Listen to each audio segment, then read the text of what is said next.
ver, le quito el sonido a esto.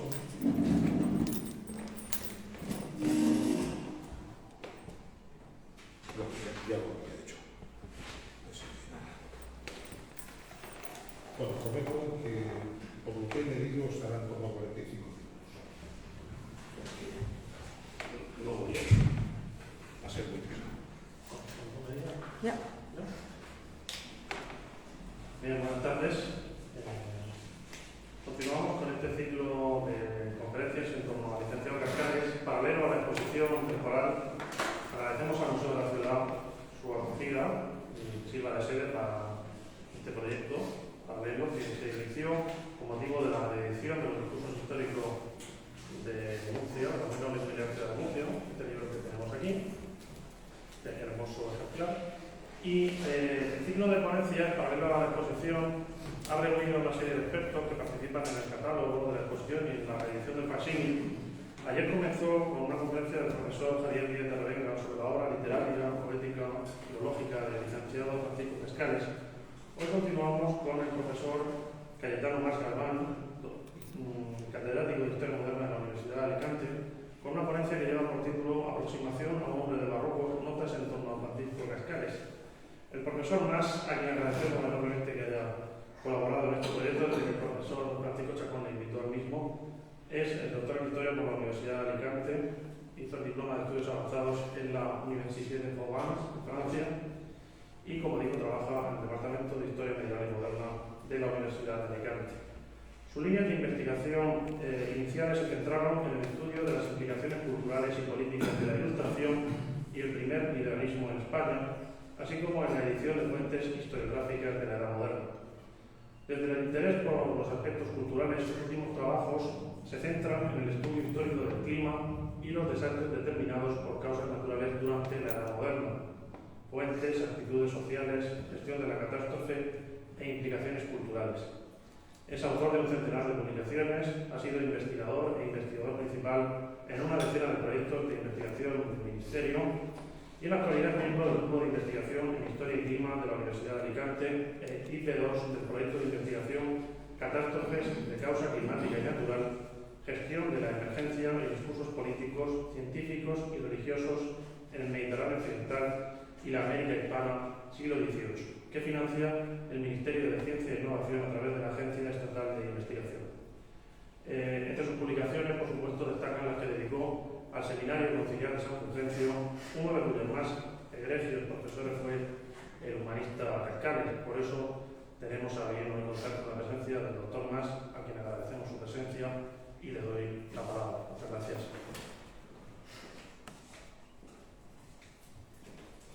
No sé si se me escucha. Está bien, ¿Están marchas? Sí. Salgo por el altavoz. Perfecto. Dale, aquí.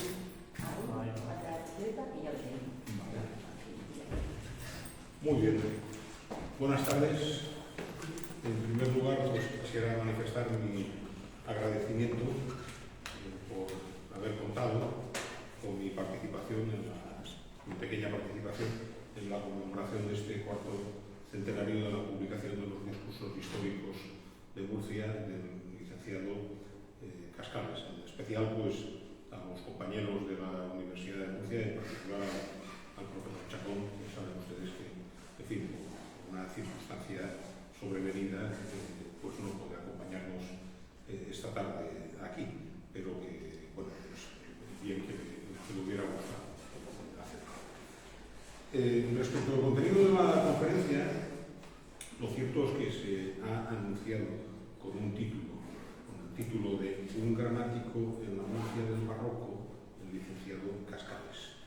Pero el caso es que, como me he ocupado de este aspecto en el texto del que ustedes disponen, en el catálogo, mayor detenimiento, ahora me permito la libertad de recuperar el título de un artículo que dediqué a nuestro humanista hace justo ahora 40 lejanísimos años. Y la he titulado como aquel artículo, Aproximación a un hombre del barroco, notas en torno a Francisco Cascales. Aquella era mi segunda publicación, yo tenía 23 añitos. y la verdad es que repasándola pues, me he sorprendido de algunas cosas que entonces escribí. La juventud es muy atrevida, como ustedes saben. Pero bueno, verba volant, scripta manent, lo que está en el catálogo permanecerá, mientras que lo que diga aquí, a menos que alguien de los que están asistiendo en directo a través del éter de las redes, pues lo esté grabando, pues quedará, como digo, entre nosotros. Además, el caso es que yo no había regresado sobre la figura de Cascales, así que agradezco la oportunidad que se me da de reflexionar de nuevo sobre la figura de don Francisco, sobre todo a la luz de los excelentes trabajos que desde aquel tiempo pues, se han ido publicando por parte de los colegas y amigos de la Universidad de Murcia, con los doctores Chacón y Hernández Franco al frente. Sobre, en especial, el contexto social y el poder de la ciudad y de su reino, lo cual me va a ahorrar ahora pues, caer en alguna de las especulaciones, no del todo infundadas, que yo hice en el año 83. No obstante, sí he intentado durante este tiempo mantener el interés por quienes escribieron historia y sobre el modo en que lo hicieron durante los siglos modernos, a través de una serie de trabajos y de ediciones centrados en las crónicas alicantinas y valencianas de los siglos XVII y XVIII, o impartiendo una de las asignaturas dedicada precisamente a la cuestión de la historiografía del máster en Historia Moderna que ofrecemos conjuntamente las universidades de Valencia, Estudi General, Alicante, Jaume I de Castellón y Barcelona. En cualquier caso, ya les advierto que me gusta hacer hablar, dar la palabra a los personajes, así que aviso que voy a hacer un uso reiterado de los textos originales, especialmente de Cascales. Yo creo que tiene más importancia que hable aquí don Francisco que yo. El caso es que al iniciar la investigación para mi tesis doctoral, en cuyo tribunal precisamente de 1986 estuvo el doctor Chacón, di con un manuscrito en la Biblioteca Nacional, que lleva el número, la asignatura 2562, moderna, con el título de Historia del Colegio de San Fulgencio con algunas antigüedades de Cartagena y memoria de sus obispos y mártires. Qué interesante, dije, estaba diciendo yo, mis trabajos. A mí me interesaba el seminario en el siglo XVIII, que realmente fue un momento en que funcionó como una verdadera universidad y uno de los centros de educación superior más avanzados de toda España, sin la menor sombra de duda. Pero bueno, salió esto de la historia del Colegio de San Fulgencio con una firma de Cascales que puede tener interés. Pronto comprobé que este manuscrito no se le había escapado a don Justo García Soriano en su estudio clásico sobre Cascales, publicado en 1925, bajo ya casi también para el centenario.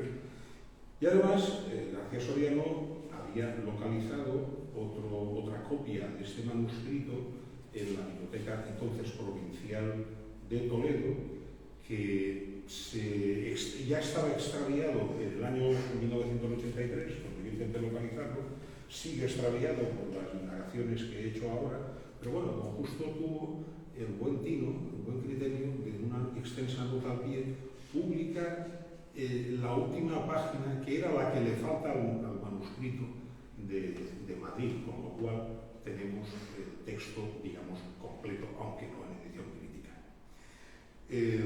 Por lo demás, García Soriano lo databa entre 1635 y sin duda 1639.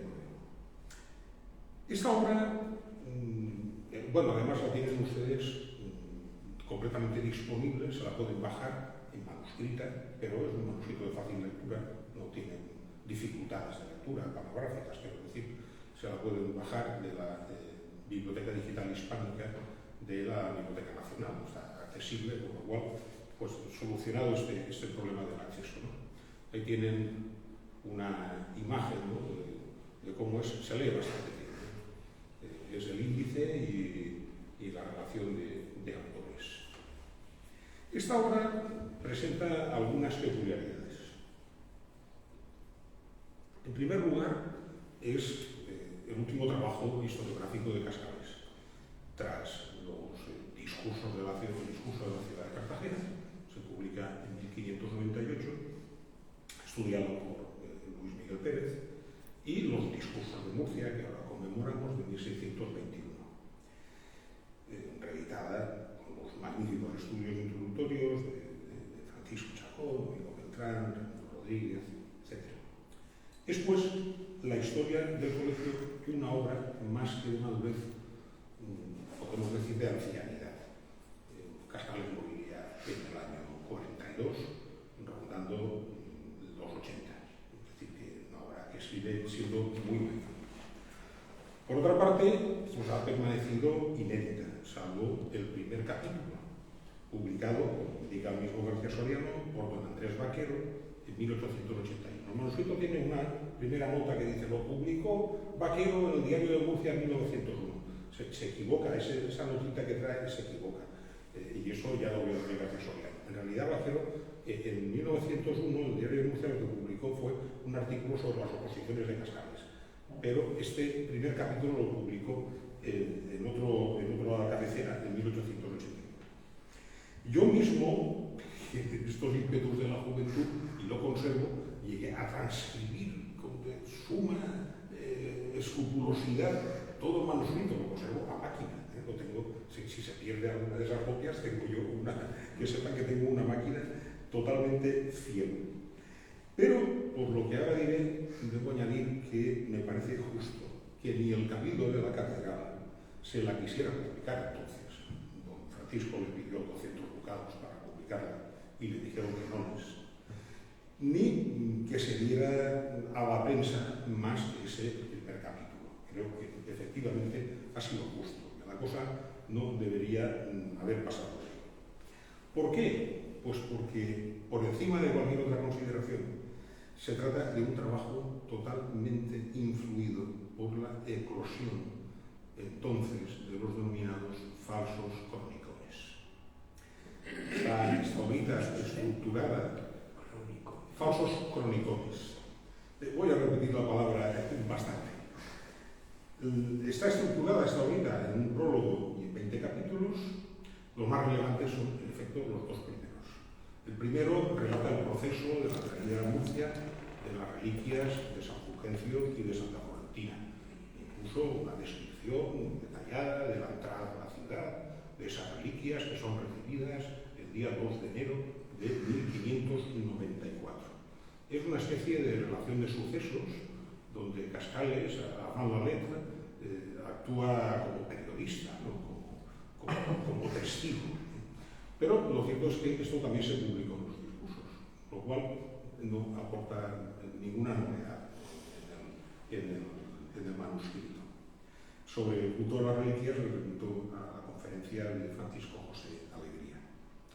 El segundo capítulo promete, se dedica a la fundación del seminario de San Fulgencio por parte del entonces obispo de la diócesis, don Sancho de Dávila y Toledo, en el verano de 1592, en cumplimiento del decreto tridentino Pro Seminaris de la última sesión del concilio, de 1563, como digo. Pero es decepcionante porque, siendo el catedrático y testigo de la fundación, pues da escasas referencias a ese proceso de fundación, que es lo que yo buscaba. Y en lugar de eso se va a una serie de especulaciones sobre la antigüedad de los colegios y sobre la antigüedad de las antigüedades de Cartagena y de Murcia, apoyándose sobre todo en un falso cronicón, el titulado de texto. De todas maneras, don Francisco sigue anotando algún detalle personal y dice: y hoy leo yo en este colegio la cátedra de la dignidad, que esta iglesia catedral tiene desde el fundamento de ella. Digo, desde la elección que se hizo ganada, que fue España de los moros. El resto, los otros 18 capítulos, son una incursión sin demasiado sentido, en realidad sin el menor sentido, en el linaje de San Fulgencio, en su familia, en su época, totalmente extraído, copiado de los falsos cronicones, e incluso donde don Francisco se permite responder a los historiadores y a los críticos que han osado poner en duda esta tradición, como por ejemplo gente tan prestigiosa como Ambrosio de Morales o Andrés Resende. Por lo demás, en fin, ¿cuál es la tesis? ¿No? A retrotraer el linaje de los reyes de España al tiempo de los visigodos, pues sostiene la visión, ustedes me van a permitir, castellanista y centralista de la monarquía, que después nos han explicado a la mayoría de nosotros del colegio. Lo digo por la buena edad que veo que todos tenemos aquí como media, frente, sin embargo, a otras visiones que después han sido postergadas, olvidadas, pero que son contemporáneas y estaban en liza en ese momento en el debate historiográfico de la época, como por ejemplo la del valenciano Gaspar Escolano, que encontraba el origen de España no en el reino visigodo cristiano, sino en la Hispania, en la diversa Hispania romana. De ahí que Cascales pues caiga en la exaltación de la unión entre el catolicismo y la monarquía desde los tiempos de Recaredo, de la Comisión de Recaredo, el empleo del mito de la destrucción de España por parte del Islam, por supuesto, la reivindicación de la antigüedad de la diócesis de Cartagena en un tiempo anterior a los moros, y no podía faltar de los 4 santos de Cartagena frente a sus críticos. Y hasta recoge en el último capítulo las reglas para el buen gobierno de las monjas que supuestamente Leandro le había dado a su hermana Florentina.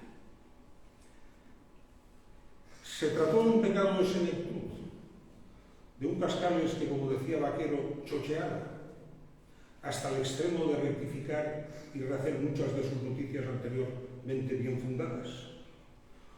Fue una lamentable equivocación, como dijo García Soriano en 1925. Bueno, pues en torno a la respuesta a esta pregunta es la que en torno a ella voy a estructurar esta modesta intervención. Vayamos por partes.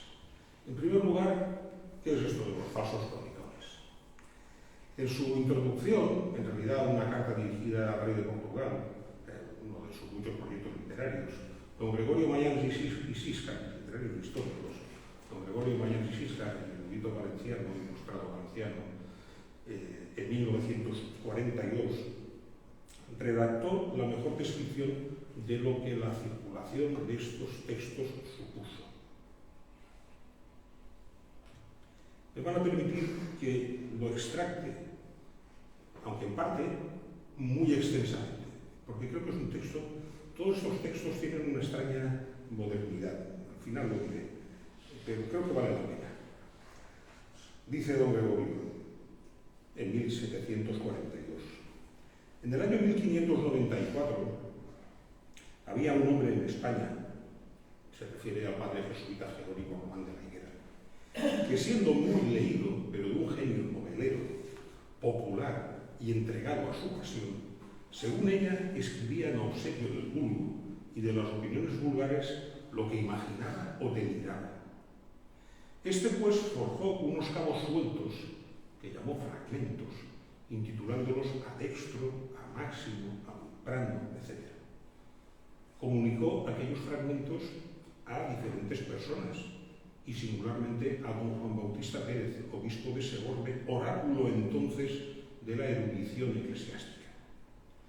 Tomó la pluma a aquel sabio prelado y escribió al mismo artífice que era fingido el cronicón intitulado Adextro y Máximo.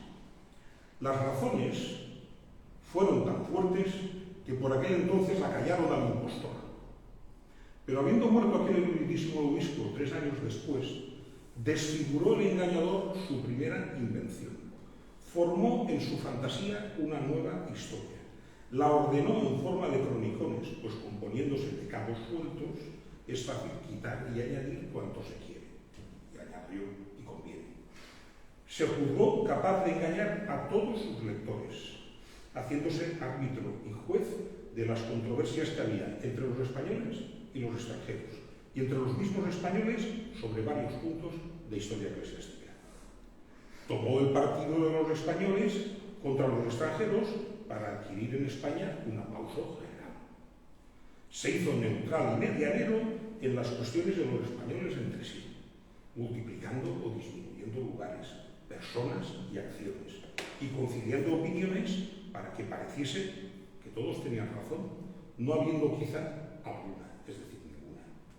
Empezó nuevamente a esparcir fragmentos conformes a lo que cada uno pudiera desear, según su empeño o pasión. Los comunicaba un hombre religioso y leído.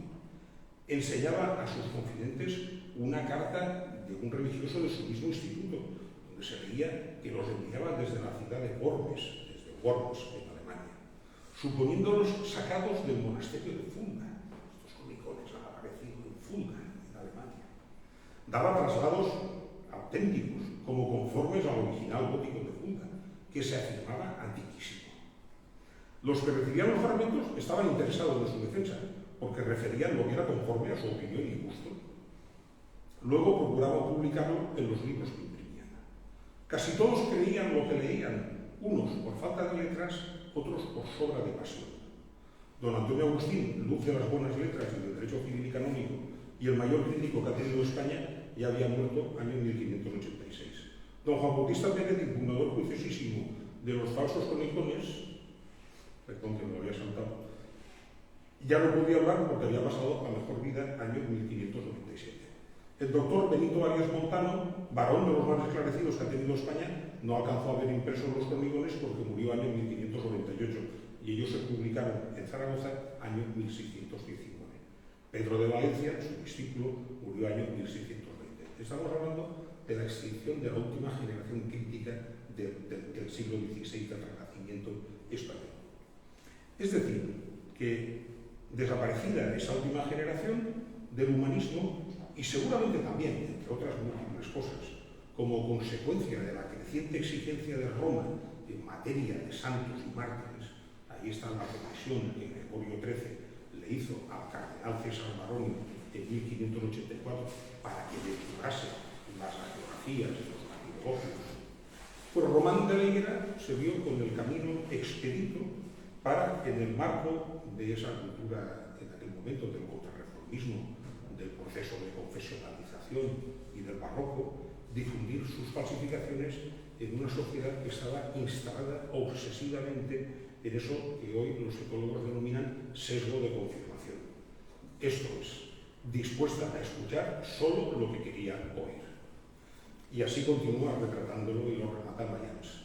No reparó Román de la Higuera en fingir santos nuevos, ni lo que es mucho peor, en representar como santos, confesores o mártires, los que todos los historiadores refieren haber sido condenados por la crítica.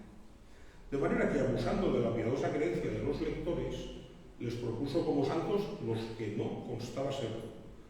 Parece cosa increíble que a vista de tales abominaciones hubiese hombres de letras, piadosos y muy graves, que citasen, alabasen y defendiesen tales cronicones, pero los cegaba el propio interés, la pasión y devoción indiscreta.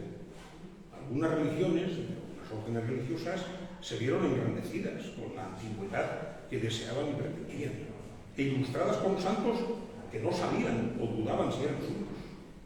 Muchas iglesias empezaron a creer haber sido elegidas en tiempos apostólicos y haber sido suyos muchos santos, confesores y mártires celebrados en las historias eclesiásticas, pero sin patrias ni sillas señaladas. Importante advertencia. Había pocas poblaciones que no se viesen ennoblecidas, o con el nacimiento de algún santo, o con su glorioso martirio, o con su esperanza. Algunos superiores eclesiásticos no examinaron los cronicones como jueces, sino que los defendieron como partes. Y aún hubo obispo que, conociendo restricciones de su autor, se aprovechó de sus noticias en lo que convenía al asunto y las desechó en lo demás. En suma, concluye Mayans, de esta suerte quedó libre el campo a la mentira, la verdad sin defensa, los cronicones acreditados y desacreditada España. frase rotunda. La contaminación fue tan grave que al luchar contra ella tuvieron que dedicar buena parte de sus esfuerzos los historiadores ilustrados y aún posteriores. Y tengo para mí que desde la tumba los huesos de Román de la Higuera siguen riéndose de nosotros en no pocas ocasiones. Murcia y Cascales, ustedes me perdonarán, ofrecen un buen ejemplo. No voy a entrar a discutir sobre el linaje del duque Severiano y los 4 santos y medio de Cartagena: Sidoro, Leandro, Florentina y, quién sabe, Teodosia. Pero sí señalaré, con Antonio Hielo, la inautenticidad de la leyenda de Fulgencio como obispo de Cartagena. Podemos hablar de 2 Fulgencios históricos. Uno, obispo de Astigi, de Écija, quizá nacido en Cartagena, y otro de Ruspe, en África, cerca de Cartago, de la Cartago original. De la confusión entre estos 2 Fulgencios y entre Cartago y Cartago Nova, sale el Fulgencio obispo de Cartagena. A abonar la cuestión viene la tardía invención de sus reliquias, junto con las de su hermana Florentina, porque de Fulgencio nadie se había acordado por aquí hasta que el ingenuo y amoroso defensor de los falsos cronicones y demás tradiciones apostólicas, el obispo don Sancho de Ávila, lo descubrió. ¿Cómo? ¿Dónde? En las noticias que Román de la Higuera le iba enviando por carta. De ahí la petición de Felipe II, que le faltaba poco para apuntarse a estas batallitas, y el pleito con los de Terzocana, en Extremadura, donde se suponía que estaban las reliquias, para conseguir traerlas, cuya entrada, como he dicho, el 2 de enero de 1594, refiere precisamente Cascales como testigo presencial. Por lo que respecta a nuestro humanista, como hemos comentado, estas fuentes espurias prácticamente suministraron la única base de este manuscrito que vengo comentando. Pero detalle importante, ya se habían hecho presentes en los discursos históricos, hasta el punto de que la segunda edición, la de Benedicto de 1775, tuvo que salir con la advertencia de los defectos del censor de la Real Academia de la Historia, cuyo expediente ha estudiado Amparo García Cuadrado, notó en lo referente al episcopologio antiguo de la diócesis y al uso intensivo de los cronicones de Dextro y Brando. Es decir, que cuando escribió la primera de sus obras históricas, el discurso de Cartagena, con toda probabilidad Cascales ya conocía las invenciones de Román de la Higuera. Bien directamente, pues reconoce que se escribe con el falsario, bien a través del obispo de Ávila, pero no les dio cabida en el texto. Sin embargo, en los discursos de Murcia de 1621, escritos en lo mejor de su madurez, ya les prestó crédito y los incluyó. Así pues, retomando la frase de don Andrés Vaquero, no se trata de un caso de chocheo. Cascales no estaba chocheando. Se trata de algo más amplio. Para responder a esta cuestión, en 1983, y también ahora, he creído que debemos rastrear el conjunto de la vida y de la obra de don Francisco, sin perjuicio de lo que más detallada y sin duda atinadamente indican el resto de colegas que participan en este ciclo de conferencias y en las publicaciones que han salido con esta ocasión. Desde el punto de vista biográfico hay un par de cuestiones relevantes.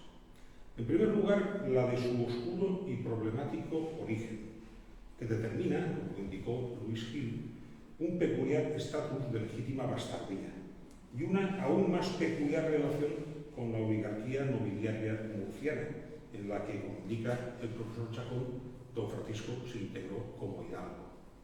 Esa tensión, sin entrar en más detalles, debió determinar no pocas de sus decisiones y actitudes vitales, de sus expresiones, de sus manifestaciones, pero también de sus silencios. En segundo lugar, su ejercicio profesional como gramático, en el que me he extendido en el texto con el que he colaborado en el catálogo. En este sentido, en su excelente panorama social del humanismo español, 1500-1800, ya citado y desaparecido Louis Hill, captó la importancia tipificadora que revisten algunos textos de Cascales respecto de o informando de la condición social de los humanistas de su tiempo. Un humanismo que entonces ya se sabe perdedor de la batalla librada por la hegemonía en la cumbre de la pirámide social del saber ante teólogos y juristas, que son los que se han impuesto. Por fortuna, don Francisco no se vio reducido a los extremos de miseria moral y material que también caracterizó Quevedo al hablar de aquellos dómines como el Cabra del Buscón que tanto proliferaron después.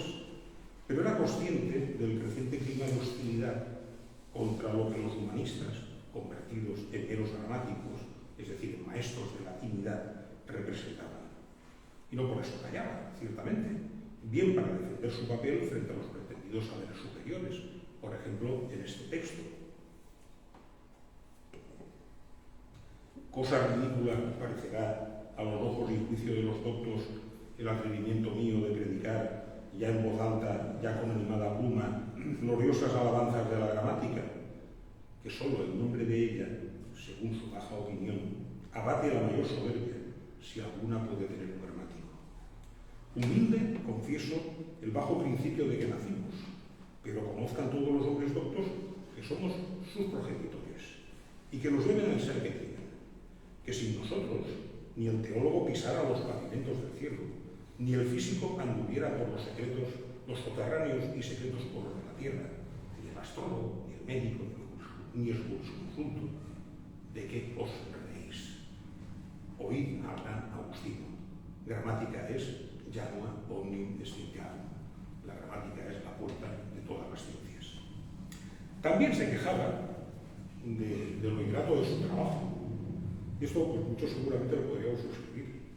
Oh letras, oh infierno, oh carnicería, oh muerte de los sentidos humanos. O seáis rojas o seáis negras, que de esta manera sois todas. Por lo rojo sois sangrientas, sois homicidas. Por lo negro sois el símbolo de la tristeza, del luto, del trabajo, de la desdicha. ¿Quién me metió a mí con vosotras? 50 años ha que os sigo, que os sirvo como esclavo. ¿Qué provecho tengo? ¿Qué bien espero? En la zaona de la gramática estoy dando vueltas peor que rocín cansado. ¿Qué premio me aguarda? En efecto, Cascales vivió básicamente de su trabajo, que percibía del cabildo catedralicio.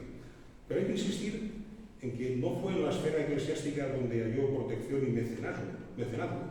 Antes, al contrario, con el cabildo llegó a mantener en ocasiones relaciones bastante tensas y problemáticas.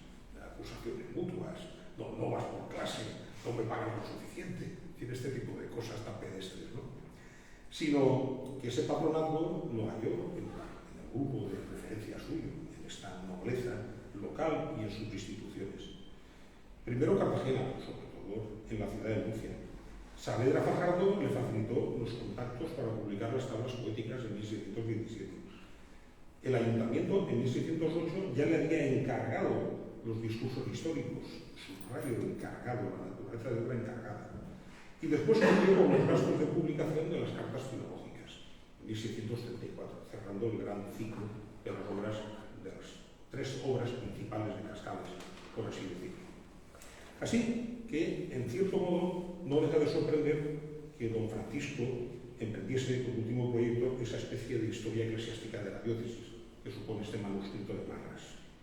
No sé, cuando uno ve acercarse a la barca, la verdad es que empieza a hacer cosas raras.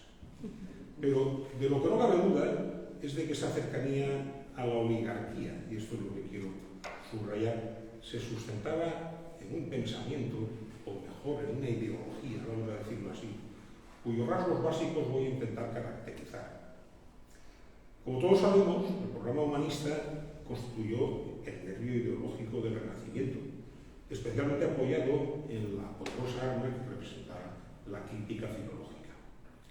Pero de forma correlativa a esa pérdida de prestigio social, y como hemos podido intuir por ese largo texto de Mayans que he leído, el componente crítico fue progresivamente desapareciendo en el marco de esa involución ideológica, si quieren, reforma, de confesionalización, en fin, de barroco, de disciplinamiento, para devenir en un humanismo académico, ciceroniano, erudito, esteticista, de forma paralela a ese cambio en la consideración social de los humanistas. Las cartas filológicas lo expresan claramente, por ejemplo, con el uso que hace de las fuentes. Por supuesto, cita a los clásicos, los latinos, los griegos, ¿no? Pero incorpora a los santos padres del cristianismo. También menciona a los humanistas italianos, franceses y belgas del 15 y del 16, algunos de ellos críticos destacados como Justo Lipsio, Scaliger, Arias Montano.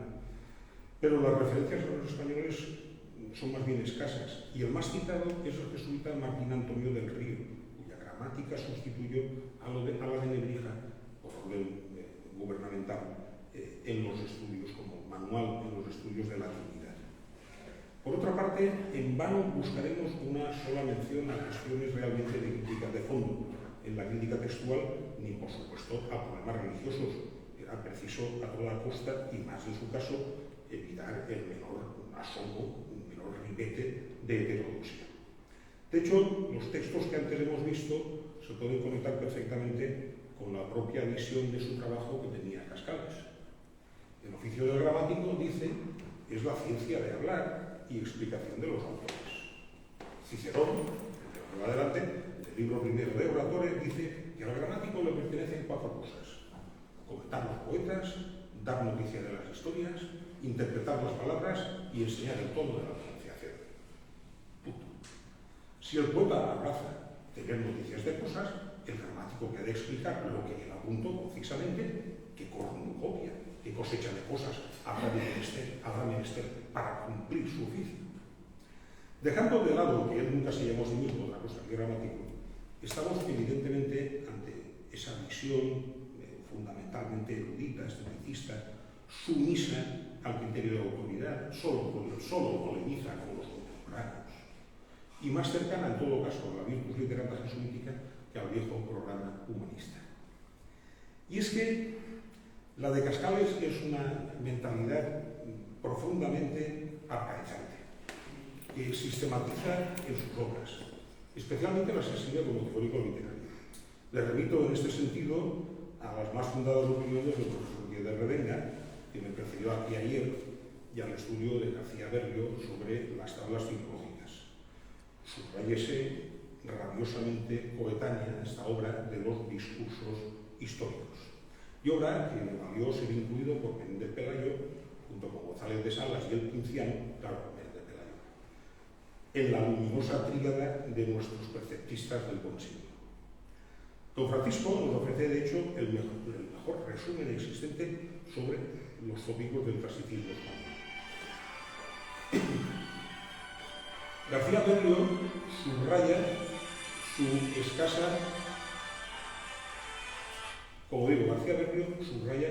escasa, originalidad, inverosímilmente anacrónica, dice, basada en un aristotelismo sin novedad y presidido por una orientación acrítica y esencialmente didáctica. De esa expresión estética, clasicista, necesitada de racionalidad y de moralidad, importa señalar algunas cuestiones porque afectan directamente a su modo de concebir y redactar historia. Por un lado, una especie de, vamos a decir, moralismo pragmático. No es Cascales propiamente un filósofo moral, pero sí se presenta como una especie de perceptista de moral, que busca proyectar su pensamiento sobre las costumbres para incluso así prefigurar conductas. Por otro lado, su visión social responde a una rígida compartimentación estamental. Así, al hablar de la comedia, indica que para ser perfecta ha de ser acción de gente humilde. Y sin Aristóteles, lo dice también la razón. Porque si el fin de la comedia es limpiar el alma de los vicios por medio del pasatiempo y la risa, los hechos de los principales y nobles caballeros no pueden inducir a risa. Faltaría más, añado yo. Pues ¿quién? Los hombres humildes. El truán, la alcahueta, el mozo, el vejete, el padre taimán. Su príncipe es burlado, se agria y se ofende. La gente baja, es la que engendra risa. Y aunque solo sea por mencionarlo, a pesar de ser padre de hijas, Cascales tampoco escondió su misoginia. No le voy a culpar por ello, pero ahí está. Las mujeres, sus desdenes, sus caricias falsas, sus embustes. En fin, gente con más vueltas que espada genovesa y que turbante armenio. Ellas habían sido también las culpables de la degeneración moral que implicaba, en juicio de Cascales, el uso de los coches y de los trajes de seda. En fin, toda esta discusión sobre el lujo tiene su propia conferencia, ¿no? Por decirlo de algún modo. No sorprende que en lógico correlato Cascales eche también su cuarto a espadas como uno más de los abundantes teóricos de la nobleza que surgieron en su tiempo, especialmente en los discursos sobre la nobleza y los linajes que inserta en los de Murcia, estudiados por Juan Hernández Franco y Francisco Precioso Izquierdo, y en los que ya detecté una tendencia, en el año 83 ya detecté una tendencia al plagio, en particular de la obra, al menos de la obra de Antonio de Torquemada, Diálogos de la vida del soldado. Se trata de una literatura, en palabras de José Antonio Maravall, destinada a renovar la fosilizada creencia en la virtud frente a la sola sangre para así reapuntalar las bases de la nobleza y a la que Cascales se incorpora de forma gustosa desde una visión que podemos decir ecléctica, en las que el papel justificador de la diferencia estamental, de la desigualdad social en definitiva, el papel transmisor de la virtud nobiliaria, pues pasa de la sangre a situarse en la creencia de que la educación y las costumbres hacen que el noble esté obligado a comportarse de modo que no decaiga el ejemplo de sus antecesores. La verdad es que pocos frenos debería tener. Esto es una reflexión muy mía y no me interpreten mal. Pero cuando una sociedad, creo yo, se refugia exclusivamente en el recurso a la educación como último remedio para evitar sus males, mal andamos, han fallado muchas otras cosas. Así que, bueno, como digo, don Francisco jamás pondrá en duda, ni por atismo, tanto el fundamento inigualitario de la sociedad estamental como la definición y las funciones de la nobleza. En cuanto a la desigualdad natural, lo dice: si todos fueredes reyes, ¿a quién mandáis? Si todos caballeros, ¿a quién defendierais? Si todos labradores y oficiales, ¿a quién vendierais vuestros frutos? Todas estas diferencias y otras son menesteres del mundo y nadie por ello se debe tener por agraviado. Una doctrina absolutamente común en aquel momento. Defender la igualdad en aquella sociedad que había costado un enorme disgusto, ¿no? Todo lo contrario. Y también en cuanto a las funciones y la definición y las funciones de la nobleza, en la que también es absolutamente convencional. La nobleza, dice, es una dignidad de linaje en que resplandecen virtudes a vida común, saludables y provechosas. Y aunque esto es propio de todas las virtudes, que a cualquiera que las tenga le hacen noble e ilustre, pero más particularmente es de aquellas que miran al bien común, es decir, los nobles, ayudándonos en la guerra con virtudes de ánimo, auxilio, añado, y en paz con buenos consejos, consilio, y con la observancia de la justicia. Es el papel clásico de la nobleza: auxilio en tiempo de guerra, auxilio militar y consejo político en tiempo de paz en cuanto al gobierno. Por eso tampoco debe extrañarnos que Cascales desgrane todo un verdadero programa de vida de acuerdo con ese reverdecido, en su juicio, ideal nobiliario caballeresco, diría. Especialmente por lo que se refiere a los de su clase, a los hidalgos. Otro texto largo. Los hidalgos, dice, son hombres nobles, exentos y libres de pechos y tributos. Y estos unos por sola notoriedad de nunca haber sido pecheros, lo que inmemorial, y de haber mantenido armas y caballos, y otros por tener ejecutoria, grada de hidalguía. Antes, en tiempo de moros, y ya gracias a Dios pasó ese tiempo, tenía obligación el hidalgo de sustentar armas y caballo. Y es lástima que hoy no dure esta obligación en Castilla. Acuérdome yo, en primera persona, que en Murcia había mucha gente de a caballo, tan práctica en la jineta híbrida, tan diestra y bizarra en el manejo de un caballo, tan instruida en jugar una lanza y una espada, que el caballero forastero que entraba en la carrera de esta ciudad quedaba glorioso de haberse probado en ella como en verdadera escuela de la jineta y esta gaviota. Ahora no puedo dejar de llorar esta falta de caballeros y caballos. De esto deben avergonzarse todos los nobles caballeros, escuderos y hidalgos, y tomar por principal instituto suyo el manejo de un caballo, con que se ilustraría la ciudad, tendría defensa el reino, estaría bien ejercitada la juventud, y con este noble y generoso ejercicio se inclinarían más fácilmente a la milicia, con que Dios y el rey serían servidos, y ellos aumentados en mayores grados de honra. Faltando los actos de esta gentil arte, ¿qué esperamos? Sino que falte también la misma nobleza, porque como no están los nobles ejercitados, huyen de parecer en la ocasión que los llama y los obliga, y se arrinconan y acobardan, con no poco deshonor suyo. Y cuando se ven ágiles y diestros en estos actos honrosos, buscan la ocasión, ganan honor, son alabados, son llamados y rogados a los cargos, cuando menos militares, donde vienen a merecer dignidades y rentas, y vienen a ennoblecer su nombre, su sangre y familia, a ser generosos y a ser contados por ilustradores de sus casas, de su ciudad y de su reino. De otra manera, no lucen, vienen a menos, cada día más pobres, porque no tienen cargos, ni rentas con que ayudar a su patrimonio, que por fuerza, si valía 20.000 ducados, con 4 hijos que tengan se reparten y llevan cada uno 5, y casados estos, a la segunda partición les cabe a uno, y el quinto por su ánima, y a la tercera no hay que partir. Y necesariamente, por esta cuenta verdadera, queda la nobleza oscurecida y aún acabada.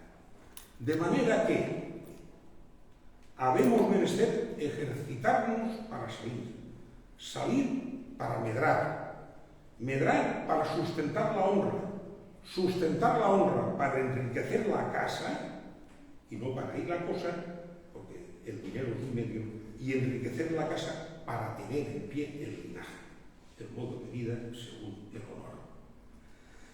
Siendo contemporáneos como son Cascales y Cervantes, la evocación de las glorias hidalgas pasadas pues resulta bien diferente. El murciano, que además, como hemos visto, habla en primera persona, está nada menos que propugnando llevar a término, con total seriedad, como estoy indicando, todo un programa absolutamente arcaizante. Mientras que en el Complutense, en Cervantes, eso ya no era más que el efecto de las lecturas caballerescas nocturnas sobre el seco cerebro de don Alonso Quijano. Entramos así en la parte final de mi exposición, en la que voy a efectuar algún comentario para terminar de explicar lo que pretendía sobre el Cascales y el historiador. Como humanista, Cascales, y más él, siempre mira hacia atrás, hacia los patrones clásicos.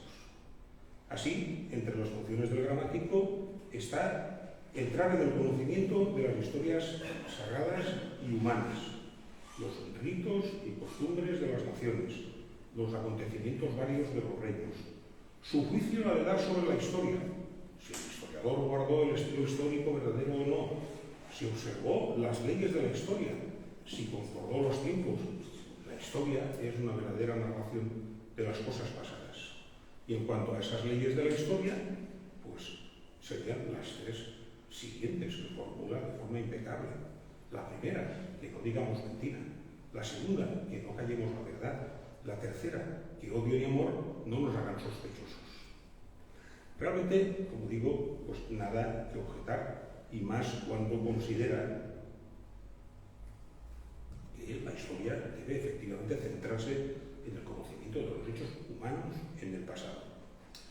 Debemos reconocerle, ante todo, y tomo las palabras de García Soriano, la extraordinaria importancia que concede al documento e incluso al resto arqueológico. De esos documentos hizo gran acopio y publicó un buen número, especialmente los discursos. Sin duda, no quiero que interpreten que estoy aquí intentando ir en demérito de lo que Francisco, lo que pretendo es entenderle en su contexto.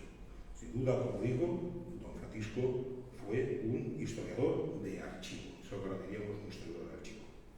Pero debemos tener en cuenta que difícilmente en aquella época podíamos ir más allá de este marco, insisto, literario, puramente literario o retórico. De acuerdo con lo mencionado, nada que no sean como protagonistas, que no sean los héroes, los reyes, los nobles, los eclesiásticos. Aquí el pueblo ya no está. Nada que acepte ningún tipo de principio de causalidad o de legalidad, de causalidad natural o de legalidad social, económica, política. Ciertas ideas generales, algunas procedentes del clasicismo y Cascales, como hemos visto, un representante eximio, jugaban en contra. Sin ir más lejos, la doctrina de la doble verdad, la universal de la poesía y la particular de la historia, contenida en la, por así decirlo, redescubierta poética de Aristóteles, que relegaba la historia al conocimiento de los hechos puramente contingentes, con la consecuente imposibilidad de formular ningún tipo de verdad general o de causa final de forma, digamos, intrínseca. Es decir, estamos ante la formulación de la historia como un conocimiento esencialmente de tipo subsidiario y dependiente de teleologías ajenas. Al menos, Cascales no nos ofrece una visión providencialista, aunque introduzca un pequeño factor de irracionalidad representada por el fatum que toma de su concepto sobre la tragedia. Pero lo que quiero insistir es que con ello se estaba abriendo claramente el camino para la doctrina del dolo pío, de la mentira piadosa, la que permite contar una gran verdad religiosa a una costa de falsear o de inventar el pasado, ya sean las ilustres, voy a decir, patrañas, y no lo digo yo, lo decía Rafael Barrechea, que era jesuita, las grandes tradiciones religiosas nacionales, ya sea la jacobea o la de los 7 varones apostólicos, o las diocesanas, como esta de San Fulgencio. Resulta natural, así pues, que nuestro humanista afirme que la historia no debe hacer caso de los acontecimientos humildes y bajos, sino de los ilustres, y que el fin de la historia es la utilidad pública, nacida del escarmiento ajeno, lo cual se deja ver en el propósito general de sus obras, pero también cuando recurre a la historia, como hacen algunas de las cartas filológicas, como depósito de hechos empíricos que pueden iluminar o ilustrar al gobernante, pueden ayudar en la práctica del gobierno. A lo que es fruto de su propio pensamiento, me van a permitir que sume unas pinceladas sobre lo impuesto, digamos, por el marco general, por las circunstancias. Los historiadores sabemos muy bien que nuestras obras, escritas desde las preocupaciones y los intereses del presente, siempre terminan hablando, en alguna medida, de nosotros y del tiempo en que vivimos. De eso no nos podemos abstraer. Y el de Cascales fue el de aquella cultura barroca, que tan magníficamente, en mi opinión, sigo pensándolo, definió el citado José Antonio Maragall en su clásica obra de la cultura del barroco, partiendo de la conciencia de la crisis, con su cosmovisión, con sus tópicos y con sus caracteres sociales. En el mismo terreno historiográfico, y para un correcto enjuiciamiento de los trabajos de don Francisco en este campo, debemos subrayar que en aquel momento la historia, entre comillas, científica o incluso la crítica, la historia crítica que practicaron los ilustrados, se encontraba bastante lejos. No faltaban en tiempos de Cascales los críticos de altos vuelos, tanto nacionales, ya mencionado, a los Pérez, Arias Montano o Pedro de Valencia, como extranjeros. La monumental obra de Baronio, pese a sus errores, o incluso obras con intención totalizadora, filosófica, histórica, con intención histórico-filosófica totalizadora, como la Histoire parfaite, la historia perfecta de la que hablaba Jean Bodin. Pero estamos aún muy lejos del final del siglo, de la segunda mitad del siglo, de los Pierre Bayle, Richard Simon, de los maurinos y volandistas del extranjero extranjero, de Nicolás Antonio, del Marqués de Mondejar, del de Martí, en el caso español.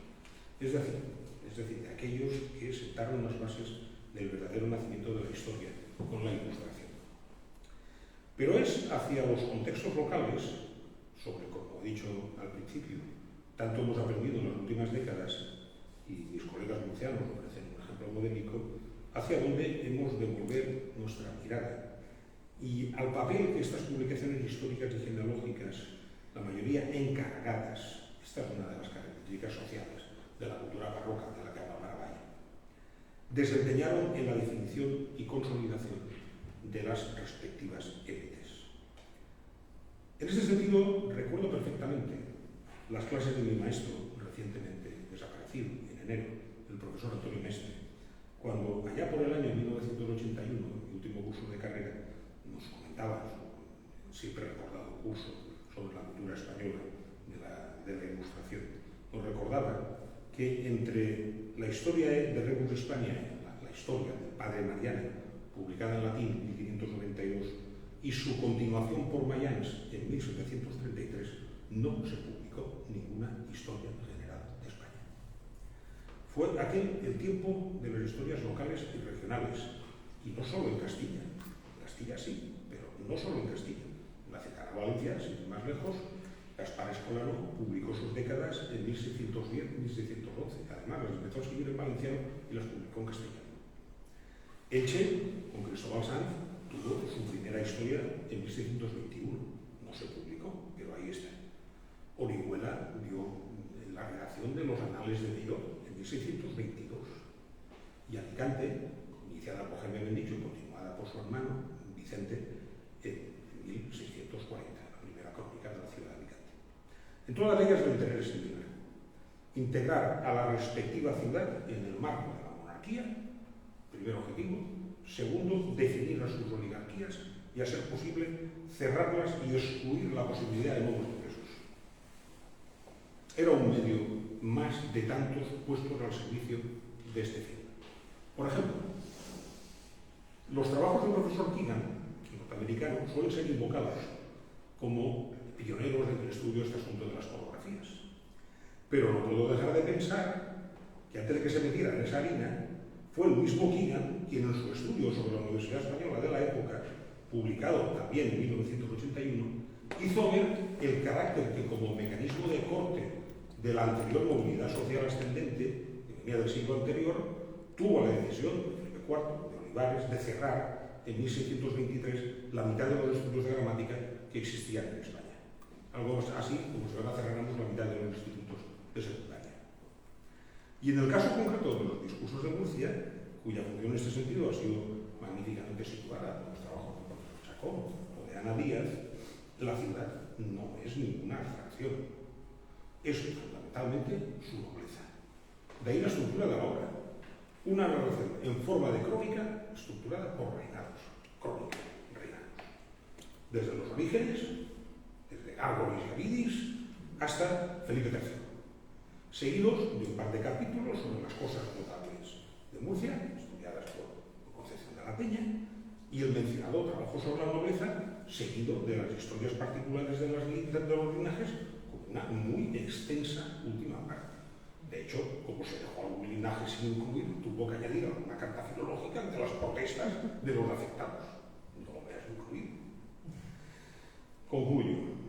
Apuntaré dos cosas para terminar de responder a esa pregunta inicial desde mi experiencia particular, profesional, y desde un intento de reflexión muy breve sobre los tiempos en que vivimos.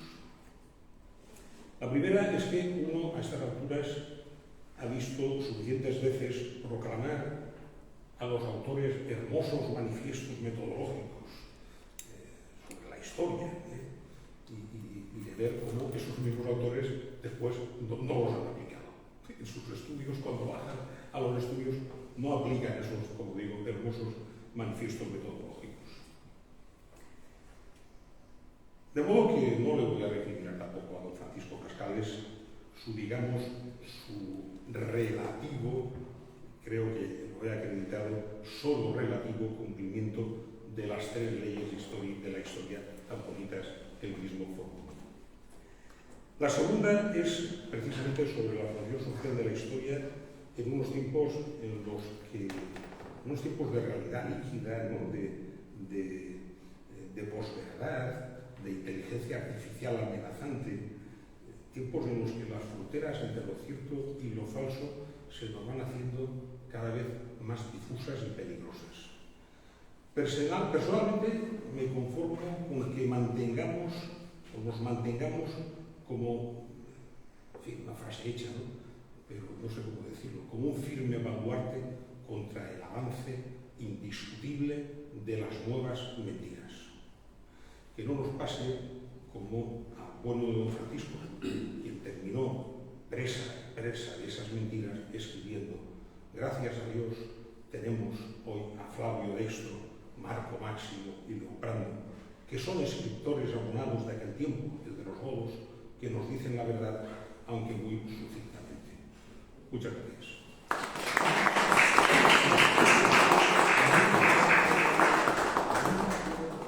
Bueno, pues si tienen ustedes alguna cuestión que formularles, estaré encantado de intentar resolverla.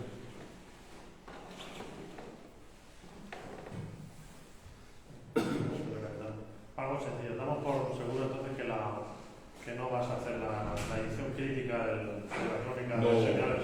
No se queda en esa máquina de escribir. Carece absolutamente del menor sentido, ni siquiera desde el punto de vista, digamos, textual o paleográfico. No creo que tenga mayor interés. En fin, eso tendría que ocultarlo algún filólogo, pero es que no creo que lo tenga.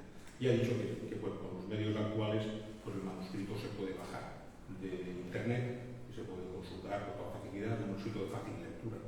Pero ya digo, son todo invenciones, es todo falso. No es eso lo mejor de Cascales. No he venido yo tampoco aquí a criticar a Cascales, pero sí a mostrar una faceta que sitúa a don Francisco en su tiempo. Y esto es. Y ya, bueno, si me lo permiten, pues advertir del peligro en el que estamos, que puede ser mucho peor que el de los falsos profesores. Sí. No, que nosotros hemos estado formando parte de un grupo aquí en el Museo de la Ciudad a lo largo de este curso, trabajando precisamente este año por el centenario la figura de Cascales. Y efectivamente una de las cosas que habíamos comentado y usted ha señalado muy acertadamente y con variados argumentos, como decían los clásicos, es ese carácter fronterizo de la personalidad de este hombre, ¿no? Que en momentos parece sumamente moderno, ¿no? Inmerso en su tiempo y demás, y de repente tiene como regresiones a formatos medievales, ¿no? El tratamiento de la mujer, por ejemplo, en muchos aspectos también tiene una carta de recomendación a una joven, ¿no? De cómo debe ser la buena casada, ¿no? Sí, bueno, pues ahí se ilustra claramente esa tendencia, ¿no?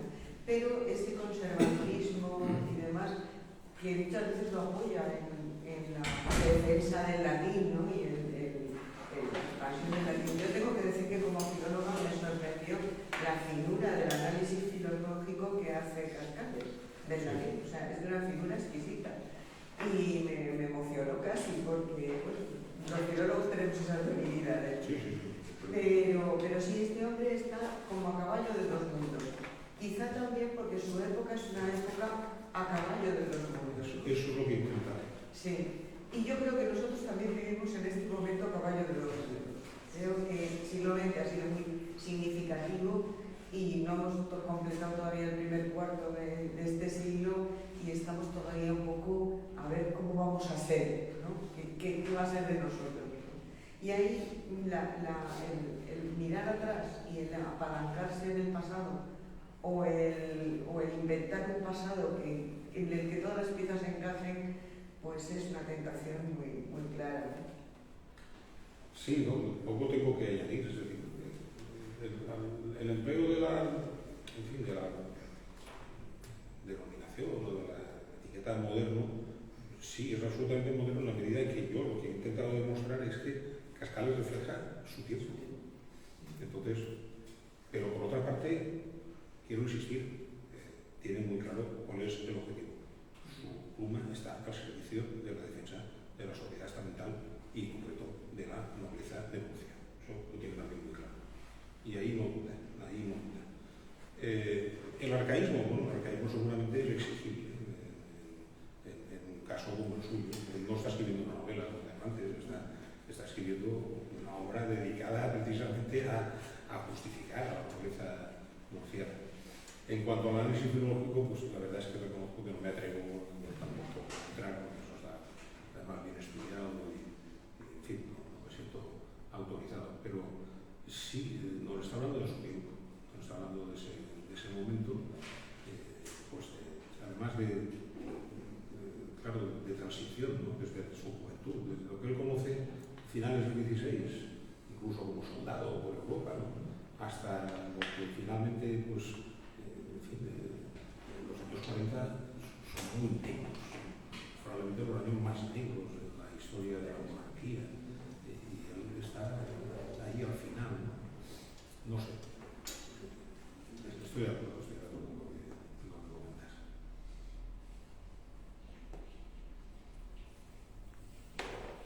Muy bien, pues nada, si no tiene otra cosa, ha sido un placer, muchas gracias.